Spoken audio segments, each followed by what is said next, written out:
Hi guys, మా husband ఎప్పుడు వాళ్ళ ఫ్రెండ్స్తో ప్రతి వీక్ టాప్ గోల్ఫ్కి వెళ్ళి బాగా ఎంజాయ్ చేసేవాడు అని చెప్తూ ఉంటాడు. సరే అలా అయితే నన్ను కూడా తీసుకెళ్ళాలని చెప్పి అన్నాను. గోల్ఫ్ అంటే తెలుసు కానీ టాప్ గోల్ఫ్ అంటే టాప్లో కూర్చొని ఆడతారేమో అని చెప్పి అనుకున్నాను. రిజిస్ట్రేషన్ ప్రాసెస్కి ఒక హాఫ్ అన్ అవర్ పట్టేసింది. దాని తర్వాత ఒక కార్డ్ అయితే ఇచ్చారు. వెయిటింగ్ హాల్లో కూర్చోమన్నారు. అసలు వెయిటింగ్ హాల్ ఎంత పెద్దగా ఉందో, అక్కడే స్నాక్స్ డ్రింక్స్ అన్నీ దొరికేస్తున్నాయి. ఇంకా మిర్రర్లో నుంచి ఎలా ఆడుతున్నారు అని చెప్పి చూస్తూ ఉన్నాము.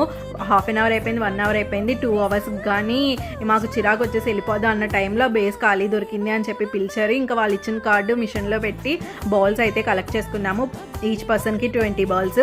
లోపలికి రాగానే అక్కడ చాలా స్టిక్స్ ఉంటే నాకేదో తెలిసినట్టు ప్రతి స్టిక్ చెక్ చేసేస్తున్నా. తీస్తా, నాలో ఉన్న క్రియేటివిటీ మొత్తం బయటికి తీస్తా. వెళ్ళగానే లోపలికి మా హస్బెండ్ ఏమో నాకు బాల్స్ అవన్నీ ఎలా కొట్టాలి, ఏ స్టిక్ చూస్ చేసుకోవాలి అని చెప్పి మొత్తం అంతా గేమ్ ఎక్స్ప్లెయిన్ చేస్తూ ఉన్నారు. నేను ఒక 3-4 బాల్ కొట్టాను. అవన్నీ పైన నెట్లోకి వెళ్ళిపోయాయి కానీ ఆ సైడ్లో ఉన్న నెట్లోకి అయితే వెళ్ళలేదు.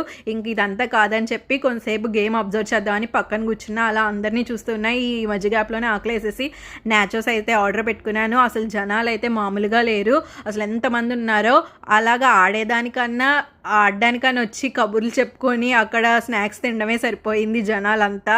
ఆ బాల్స్ ఎక్కడైపోతాయని మా హస్బెండ్ బాల్స్ అన్ని యూజ్ చేస్తాను. ఫస్ట్ కొంచెం సేపు బాగానే ఉంది, దాని తర్వాత ఎందుకు వచ్చామో అనిపించింది. ఇద్దరు ఉండడం వల్ల బాల్స్ ఎక్కువైపోయి చిరాకు వచ్చేసింది. ఫ్రెండ్స్తో అయితే బాగుంటుంది.